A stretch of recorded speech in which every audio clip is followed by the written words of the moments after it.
We're continuing our coverage here in the police shooting here out of Wisconsin. Let me give you the facts. Tonight, 29-year-old Jacob Blake fighting for his life after the 7 shots he took to the back from police on Sunday. The Trump Justice Department is now assisting this probe, aided by potentially incriminating video. This was captured by a witness. It shows Blake walking away and trying to enter his car where his children were. Now, we have not, evidentiary-wise, been able to yet confirm everything that happened before the recording started, but it's part of the evidence. And let me warn you, it's graphic.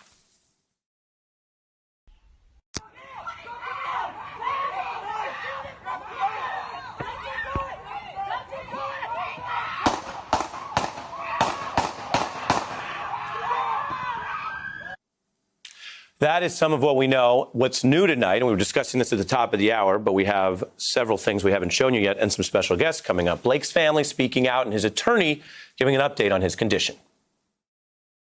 The medical diagnosis right now is that he is paralyzed. And because those bullets severed his spinal cord and shattered some of his vertebrae, it is going to take a miracle for Jacob Blake Jr. to ever walk again.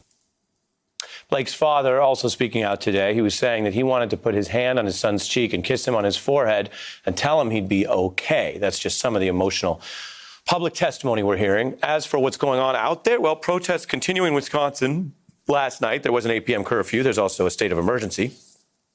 And as we have seen in some of these other police shootings, this one fast becoming a national catalyst for change. Protesters back out marching in Minneapolis, New York, L.A., Washington, D.C., and then LeBron James also speaking out last night. We are scared as Black people in America. We are terrified. If you're sitting here telling me that there was no way to subdue that gentleman before the firing of guns, then you're sitting here and you're lying to not only me, you're lying to every African American, because we see it over and over and over. I'm joined now by Cheryl Laird, a professor at Bowdoin College, co-author of Steadfast Democrats, the social forces shaping Black political action, and Wisconsin State Representative David Bowen, who is on the ground dealing with all of this. Thanks to both of you for joining us for what is a sad topic, but an important discussion. And Cheryl, I just want to play a little more. As I mentioned to viewers, there's a lot of different aspects of this. So a little more that we haven't heard yet from civil rights attorney Ben Crump. Take a listen. Can you imagine what his 8-year-old son, who was celebrating his birthday, is going to think about every time he has his birthday? The pain in his father? Can you imagine? This is real. This is real, America. This is real. This is what we have to endure every day, being profiled by the people who are supposed to protect and serve us. Cheryl, what do we need to know and understand about the history and context of how something like this, as we've been covering, keeps happening?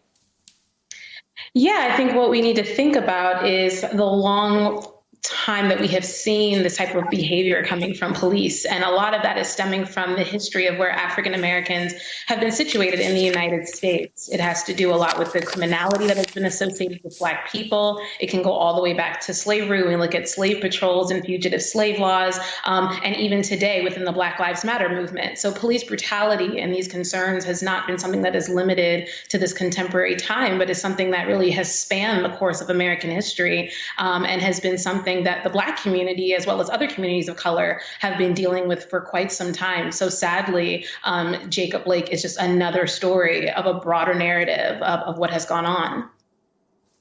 State Representative Bowen, walk us through what you see as critical for the next steps in Wisconsin. We've been reporting on the fact that, like many states, including states run by Democrats, as I've noted, you have these problems. You had an all-time high on police use of force there just last year.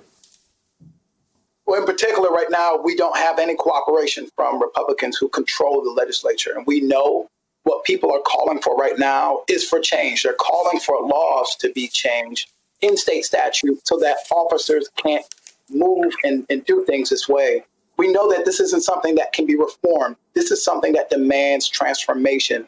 And when you talk about what public safety looks like and how it is administered, how it is gained in communities, it means that we have to have a completely new conversation about how to do that. And transforming law enforcement and how we have them operate to what they're called to do in our communities has to change systematically.